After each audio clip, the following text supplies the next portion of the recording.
Hi ಎಲ್ಲರಿಗೂ ನಮಸ್ಕಾರ. It's me P D O Sridevi. News ಪೇಪರ್ನ ಎಕ್ಸಾಮ್ ಪಾಯಿಂಟ್ ಆಫ್ ವ್ಯೂ ಯಾವ ರೀತಿ ಓದಬೇಕಂತ ಹೇಳಿ ಒಂದು ಸೀರೀಸ್ ನಡೀತಾ ಇದೆ. ಸೊ ನಾನು ಇದನ್ನು ಮಾರ್ಚ್ 1ನೇ ತಾರೀಕಿನಿಂದ ಸ್ಟಾರ್ಟ್ ಮಾಡಿದ್ದೆ. ಇವತ್ತು ನಾನು ಮೇ 17 ಮತ್ತು 18 ಎರಡದನ್ನು ಮಾಡ್ತಾ ಇದ್ದೀನಿ, ಅಂದರೆ ನಿನ್ನೆ ಮತ್ತು ಇವತ್ತಿಂದ. ಓಕೆ, ಇವಾಗ ಫಸ್ಟ್ ಮೇ 17ನೇ ತಾರೀಕಿನ ನೋಡೋಣ. ಆಮೆಗತಿಯಲ್ಲಿ ಸಾಗುವ ಸರ್ವೆ ಕಾರ್ಯ ಅಂತಂದರೆ ಇದು ನಮ್ಮದು ಸರ್ವೆ ಎಲ್ಲ ಇರ್ತೈತಲ್ಲ, ಸೊ ಅದು ಆಮೆಗತಿಯಲ್ಲಿ ಸಾಗ್ತಿದೆ ಅಂತ ಹೇಳ್ತಾ ಇದ್ದಾರೆ. ಮತ್ತು ಅದು ಟೆಂಪ್ರರಿ ಗುತ್ತಿಗೆ ಆಧಾರಿದ್ದವರಿಗೆ ಕಾಯಂ ಮಾಡಲು ಹೋರಾಟ ಅಂತಿದೆ. ಸೊ ಇದೆಲ್ಲ ಏನು ಬೇಡ, ಇದು ನೀಟ್ ಪರೀಕ್ಷೆದು ಬಂದಿದೆ, ಇದೆಲ್ಲ ಏನು ಬೇಡ. ಇವರು ಏನು ಮೋದಿಯವರು ಹೇಳಿಕೆ ಕೊಟ್ಟಿದ್ದಾರೆ, ಇದೆಲ್ಲ ಏನು ಬೇಕಾಗಿಲ್ಲ. ಸೊ ಇಲ್ಲಿ ನೋಡಿ, ನಿರ್ಣಯ ವಿಳಂಬವಾದರೆ ಹೋರಾಟ, ಮೇಯರ್ ಉಪಮೇಯರ್ಗೆ ಕಪ್ಪು ಬಾವುಟ ಪ್ರದರ್ಶನ ಎಚ್ಚರಿಕೆ ಅಂತೇಳಿ ಹೇಳ್ತಾ ಇದ್ದಾರೆ. ಅಂದರೆ ಇಲ್ಲಿದು ಬೆಳಗಾವಿಗೆ ರಿಲೇಟೆಡ್ ಒಂದು ಮ್ಯಾಟರ್ ಇದೆ, ಬಟ್ ಇದು ನಮ್ಗೆ ಇಂಪಾರ್ಟೆಂಟ್ ಅಲ್ಲ. ಇಲ್ಲಿ ಮೇಯರ್ ಅನ್ನೋ ಕಾನ್ಸೆಪ್ಟ್ ನಮಗೆ ವೆರಿ ಇಂಪಾರ್ಟೆಂಟ್ ಆಗುತ್ತೆ. ಅಂದರೆ ನಮ್ಮಲ್ಲಿ ಮುನ್ಸಿಪಲ್ ಕಾರ್ಪೊರೇಷನ್ ಅಂತ ಬರುತ್ತೆ. ಓಕೆ, ಎಲ್ಲರಿಗೂ ಗೊತ್ತಿದೆ 74th ಅಮೆಂಡ್ಮೆಂಟ್ ಮೂಲಕ ಇವೆಲ್ಲ ಮುನ್ಸಿಪಲ್ ಕಾರ್ಪೊರೇಷನಿಗೆ ಒಂದು ಸಾಂವಿಧಾನಿಕ ಸ್ಥಾನಮಾನ ನೀಡಲಾಗಿದೆ ಅಂತೇಳಿ. ಸೊ ಇಲ್ಲಿ ಹೋಗಿಬಿಟ್ಟು ನೀವು ಬೇಸಿಕಲ್ಲಿ ಮೇಯರ್ ಬಗ್ಗೆ ತಿಳ್ಕೊಬೇಕಾಗತ್ತೆ. ಓಕೆ, ಇವಾಗ ಹೆಂಗೆ ಗ್ರಾಮ ಪಂಚಾಯತಿಯಲ್ಲಿ ಅಧ್ಯಕ್ಷರು ಏನು ಇರ್ತಾರಲ್ಲ, ಅದೇ ರೀತಿ ಮುನ್ಸಿಪಲ್ ಕಾರ್ಪೊರೇಷನಲ್ಲಿ ಅವರಿಗೆ ಆ ಸ್ಥಾನಕ್ಕೆ ಏನಂತ ಕರೀತಾರೆ, ಮೇಯರ್ ಅಂಥೇಳಿ ಕರೀತಾರೆ. ಓಕೆ, ಇವರು ಏನಂತಂದ್ರೆ ಇವಾಗ ಹೆಂಗೆ ವಾರ್ಡ್ಗಳಿರ್ತಾರಲ್ಲ, ವಾರ್ಡ್ಗಳಿಂದ ಇವರು ಒಬ್ಬರು ಸದಸ್ಯರಾಗಿ ಆಯ್ಕೆಯಾಗಿರ್ತಾರೆ. ಸೊ ಬೇಸ್ಡ್ ಆನ್ ರಿಸರ್ವೇಷನ್ ಆಧಾರದ ಮೇಲೆ ಸದಸ್ಯರಲ್ಲಿ ಒಬ್ಬರು ಏನಾಗ್ತಾರೆ, ಮೇಯರ್ ಅಂತ ಹೇಳಿ ಹಾಕ್ತಾರೆ, ಮೆಜಾರಿಟಿ ಮತ್ತು ಅವ್ರವ್ರ ರಿಸರ್ವೇಷನ್ ಆಧಾರದ ಮೇಲೆ. ಓಕೆ, ಸೊ ನೀವು ಇಲ್ಲಿ ಹೋಗಿಬಿಟ್ಟು ನೀಟಾಗಿ ಒಂದು ಸ್ವಲ್ಪ ನೋಡ್ಕೋಬೇಕಾಗುತ್ತೆ ಇದರ ಬಗ್ಗೆ. ಏನು ಸ್ಟ್ಯಾಟಿಕ್ ಪಾಯಿಂಟ್ಸ್ ಕಮೆಂಟ್ ಸೆಕ್ಷನಲ್ಲಿ ಈ ಮೇಯರ್ದು ಏನಂತಂದರೆ ಅಧಿಕಾರಾವಧಿ ಎಷ್ಟಿದೆ ಅಂಥೇಳಿ ಮೆನ್ಷನ್ ಮಾಡಿ. ಓಕೆ, ಮತ್ತು ಅದೇ ರೀತಿ ನಮ್ಮದು ಏನು ಕರ್ನಾಟಕದಲ್ಲಿ ಎಷ್ಟು ಮಹಾನಗರ ಪಾಲಿಕೆಗಳಿದಾವೆ, ಮುನ್ಸಿಪಲ್ ಕಾರ್ಪೊರೇಷನ್ಸ್ ಅದಾವೆ ಅಂಥೇಳಿ ಮೆನ್ಷನ್ ಮಾಡಿ. ವೆರಿ ಇಂಪಾರ್ಟೆಂಟ್ ಕಾನ್ಸೆಪ್ಟ್ ಇದು ಮೇಯರ್.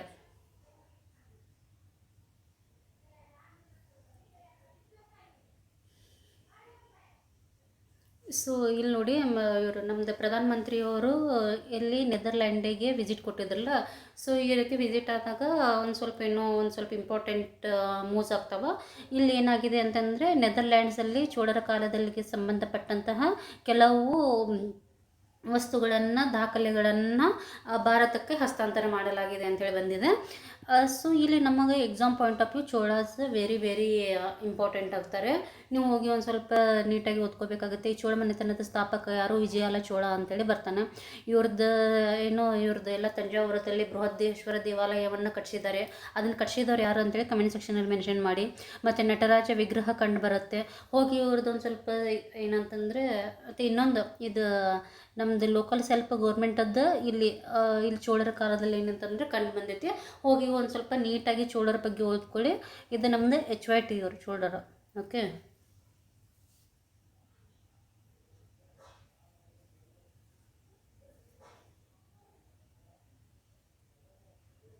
ಸೊ ಇಲ್ಲಿ ಏನೈತಂದ್ರೆ ಆರ್ಟಿಕಲ್ದೊಳಗೆ ಬಣ್ಣಗಳಲ್ಲಿ ಹರಿದಳು ಜೀವನದಿ ಕಾವೇರಿ ಅಂಥೇಳಿ. ಸೊ ಅವರದಿಂದ ಒಂದೇನೋ ಆರ್ಟಿಕಲ್ ಬರೆದಿದ್ದಾರೆ. ಬಟ್ ನಮ್ಗೆ ಇಲ್ಲಿ ಕಾವೇರಿ ನದಿ exam point of view very important ಇದು. ಓಕೆ, ಎಲ್ಲಿ ಹುಟ್ಟುತ್ತೆ, ತಲಕಾವೇರಿ ನದಿ, ಕಾವೇರಿ ನದಿ ತಲಕಾವೇರಿಯಲ್ಲಿ ಹುಟ್ಟುತ್ತೆ. ನಮ್ಮನ್ನು ಆದರೂ ಹೇಳಿದೆ, ಈ ರೀತಿ ನದಿಗಳ ಬಗ್ಗೆ ನೋಡ್ಕೊಳ್ಳುವಾಗ ಫಸ್ಟ್ ಒರಿಜಿನ್ ನೋಡ್ಕೊಳ್ಳಿ, ಮತ್ತು ಯಾವ್ಯಾವ ಸ್ಟೇಟಲ್ಲಿ ಹರಿತದೆ ಅಂತ ನೋಡ್ಕೋಬೇಕು.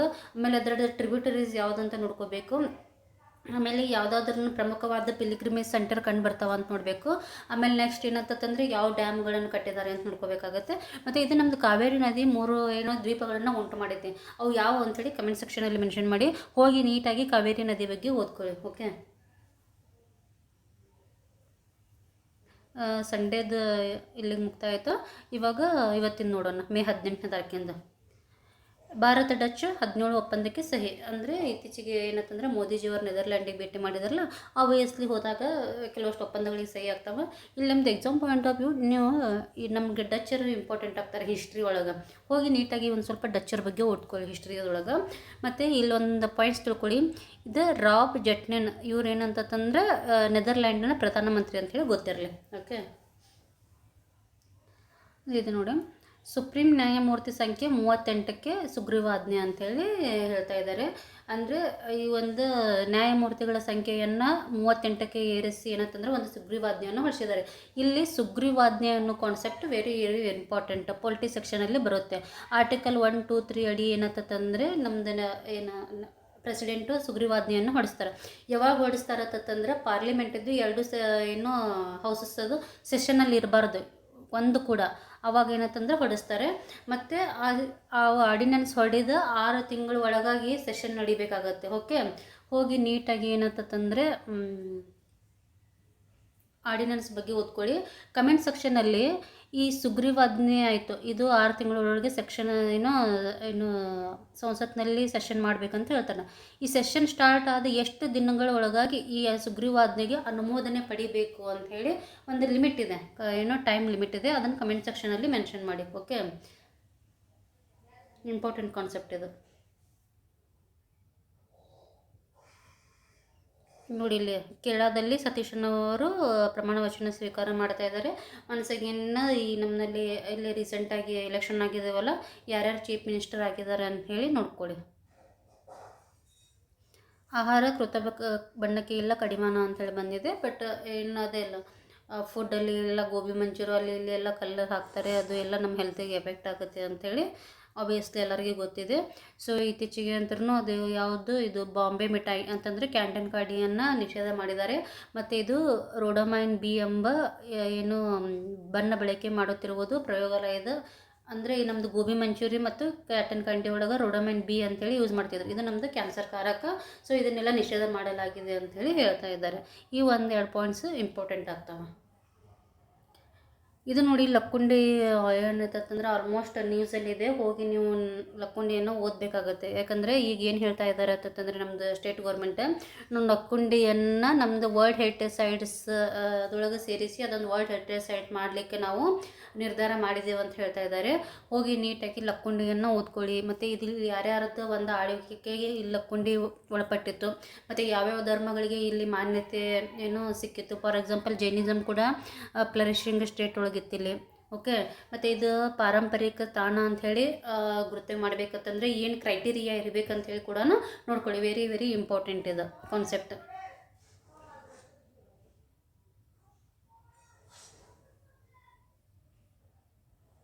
ಸೊ ಇದು ಎಲ್ಲ ಏನು ಬೇಡ ಅಂದರೆ ಡೀಸೆಲ್ ಬೆಲೆ ಏರಿಕೆ ಆಗಿದಲ್ಲ ನಂತರ ಜನಸಾಮಾನ್ಯರ ಬದುಕಿಗೆ ಹೊರೆಯಾಗಿದೆ ಅಂತ ಹೇಳ್ತಾ ಇದ್ದಾರೆ.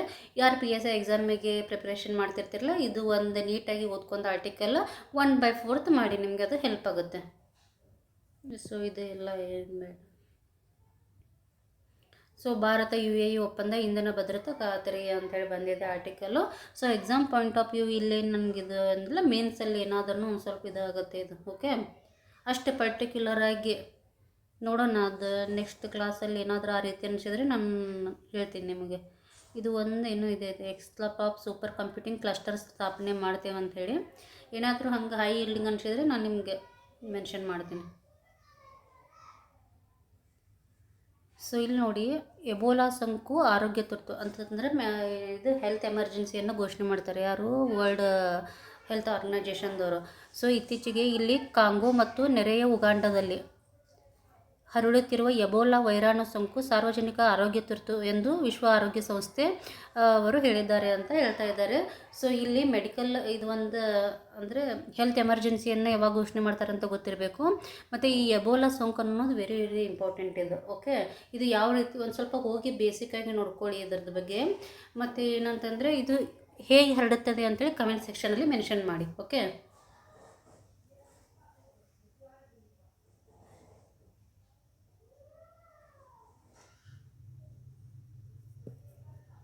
ಅದೇ ಸತೀಶನವರ ಪ್ರಮಾಣ ವಚನ ಕೇರಳದಲ್ಲಿ. ಸೊ ಹೇಳಿದ್ದೀನಿ ಯಾವ ರೀತಿ ಓದಬೇಕಂತೇಳಿ. ಸೊ ನೀವು ಒಂದು ಸ್ವಲ್ಪ ಆ ರೀತಿ ವರ್ಕ್ ಮಾಡಿದರೆ ಹೆಲ್ಪ್ ಆಗುತ್ತೆ ಅದು. ಸೊ ಇಲ್ಲಿ ಸ್ಪೋರ್ಟ್ಸ್ ಒಳಗೆ H5T ಏನಿಲ್ಲ. ಬಟ್ ಇದು ಏನಂತಂದರೆ ಸಾತ್ವಿಕ ಚಿರಾಗ್ ಅವರು ಬ್ಯಾಡ್ಮಿಂಟನ್ ಆಟಗಾರರು ಇತ್ತೀಚೆಗೆ ಥೈಲ್ಯಾಂಡ್ ಓಪನ್ದಲ್ಲಿ ರನ್ನರ್ ಅಪ್ ಆಗಿದ್ದಾರೆ ಅಂತ ಗೊತ್ತಿರಲಿ. ಮತ್ತು ಯಾರಿಗೆ ಪ್ರಶಸ್ತಿ ಸಿಕ್ಕಿದೆ ಅಂತಂದರೆ ಇಂಡೋನೇಷಿಯಾದ ಲಿಯೋ ಮಾರ್ಟಿನ್ ಅವರಿಗೆ ಪ್ರಶಸ್ತಿ ಸಿಕ್ಕಿದೆ ಅಂತೇಳಿ ಗೊತ್ತಿರಲಿ. ಇವರು ಪ್ರಜ್ಞಾನಂದ ಫಾರ್ ಬಿಗ್ನರ್ಸಿಗೆ ಗೊತ್ತಿರೋಂಗಿಲ್ಲ ಯಾವ ಆಟಗಾರರು ಅಂತೇಳಿ. ಇವರೊಬ್ಬರು ಚೆಸ್ ಆಟಗಾರರು ಅಂಥೇಳಿ ಗೊತ್ತಿರಲಿ. ಓಕೆ, ನಾನು ಮೊನ್ನೆ ಕ್ಲಾಸಲ್ಲಿ ಹೇಳುವಾಗ ಎಕ್ಸ್ಪೋರ್ಟ್ ಬಗ್ಗೆ ಒಂದು ನ್ಯೂಸ್ ಬಂದಿತ್ತು. ಅಂದರೆ ಐ ಥಿಂಕ್ 13% ಏನೋ ಹೆಚ್ಚಳ ಆಗಿದೆ ಅಂತೇಳಿ. ಹೋಗಿ ನಮ್ಮದು ಎಕ್ಸ್ಪೋರ್ಟ್ ಕಾಂಪೋಸಿಷನ್ ನೋಡ್ಕೊಳ್ಳಿ, ಇಂಪೋರ್ಟ್ ಕಾಂಪೋಸಿಷನ್ ನೋಡ್ಕೊಳ್ಳಿ ಅಂತೆಲ್ಲ ನಾನು ಹೇಳಿದ್ದೆ. ಇಲ್ಲಿ ನೋಡಿ ಒಂದು ಕ್ವಶನ್ ಆಗಿದೆ ಅದು. ಅಂದರೆ ನಾವು ಅದು ಕಾನ್ಸೆಪ್ಟ್ ಇಂಪಾರ್ಟೆಂಟು, ಮತ್ತು ನಾವು ಅದ್ರ ಮೇಲೆ ಕ್ವಶನ್ ಬಿಡಿಸೋದ್ರಲ್ಲಿಂತರ ಯಾವ ರೀತಿ ಬರ್ತಾವೆ ಕ್ವಶನ್ ಅಂತೇಳಿ ಒಂದು ಐಡಿಯಾ ಬರುತ್ತೆ. ಮತ್ತು ಅಲ್ಲಿ ನಮ್ಗೆ ಅದು ಗಮನ ಅದ್ರ ಮೇಲೆ ಕಾನ್ಸಂಟ್ರೇಷನ್ ಏನೋ ಜಾಸ್ತಿ ಆಗುತ್ತೆ. Okay, what was the composition of India's foreign trade at the time of her independence? ಅಂದರೆ ಭಾರತದ ಒಂದು ಸ್ವಾತಂತ್ರ್ಯದ ಸಮಯದಲ್ಲಿ ಇಂಡಿಯಾದ ಫಾರಿನ್ ಟ್ರೇಡ್ ಕಾಂಪೋಸಿಷನ್ ಏನಾಗಿತ್ತು ಅಂತ ಕೇಳ್ತಾ ಇದ್ದಾರೆ. ಓಕೆ, ಎಲ್ಲಾಗಿದೆ ಇದು? ಡೆಲ್ಲಿ ಪೊಲೀಸ್ ಹೆಡ್ ಕಾನ್ಸ್ಟೇಬಲ್ 2022 ಒಳಗೆ ಆಗೈತೆ. ಸೊ ಏನು ಕೊಟ್ಟಿದ್ದಾರೆ options? Exports consisted largely of raw materials and import comprised largely of finished good. ಇದು ಫಸ್ಟ್ನೇ ಆಪ್ಷನ್. ಏನು ಹೇಳ್ತಾ ಇದ್ದಾರೆ? ಎಕ್ಸ್ಪೋರ್ಟು ಏನಂತಂದ್ರೆ ರಾ ಮಟೀರಿಯಲ್ ಹೋಗ್ತಿತ್ತು, ಇಂಪೋರ್ಟು ಫಿನಿಶ್ಡ್ ಗೂಡ್ಸ್ ಬರ್ತಿತ್ತು ಅಂತೇಳಿ ಒಂದು ಆಪ್ಷನ್ ಇದೆ. ಮತ್ತು ಇಲ್ಲಿ import consist of largely of raw material and export comprised largely of finished good. ಅದ್ರದ್ದು ಅಪೋಸಿಟ್ ಇದೆ ಇದು. ಅಂದರೆ ಎಕ್ಸ್ಪೋರ್ಟ್ ಇದು ಇಂಪೋರ್ಟ್ ರಾ ಮಟೀರಿಯಲ್ ಆಗ್ತಿತ್ತು, ನಮ್ಮದು ಎಕ್ಸ್ಪೋರ್ಟ್ ಏನೈತಿ ಫಿನಿಶ್ಡ್ ಗೂಡ್ಸ್ ಐತೆ ಅಂತ ಹೇಳ್ತಿದ್ರು. ಇಂಪೋರ್ಟ್ಸ್ ಇನ್ಕ್ಲೂಡೆಡ್ ರಾ ಮಟೀರಿಯಲ್ಸ್ ಓನ್ಲಿ. ಅಂದರೆ ಇಂಪೋರ್ಟ್ ಅಂದರೆ ಆಮದು ಓನ್ಲಿ ಏನು ಕಚ್ಚಾ ವಸ್ತುಗಳನ್ನು ಒಳಗೊಂಡಿತ್ತು ಅಂತ ಹೇಳ್ತಾರೆ. Export included finished goods only ಅಂತಂದರೆ ನಾವು ಏನು ಈ ಒಂದು ಫಿನಿಶ್ಡ್ ಗೂಡ್ಸನ್ನು ಮಾತ್ರ ಎಕ್ಸ್ಪೋರ್ಟ್ ಮಾಡ್ತಿದ್ದೇವೆ ಅಂಥೇಳಿ. ಎಲ್ಲರಿಗೂ ಇದು ಒಂದು ಕಾಮನ್ ಸೆನ್ಸ್. ಆಲ್ರೆಡಿ ಏನಾಗ್ತಂದ್ರೆ ನೀವು ಒಂದು ಸ್ವಲ್ಪ ಹಿಸ್ಟ್ರಿ ಓದುವಾಗ ಗೊತ್ತಿರೋದು. ಮೊದಲೇನು ನಮ್ಮದು ಎಲ್ಲ ಇಂಡಸ್ಟ್ರಿ ಎಲ್ಲ ಆಯಿತು, ಎಲ್ಲ ನಮ್ಮದು ಸೆಲ್ಫ್ ಇದು ಕಂಡು ಬರ್ತಿತ್ತು, ಸ್ವಾಯತ್ತತೆ ಅಂತೆಲ್ಲ ಅದರೊಳಗೆ.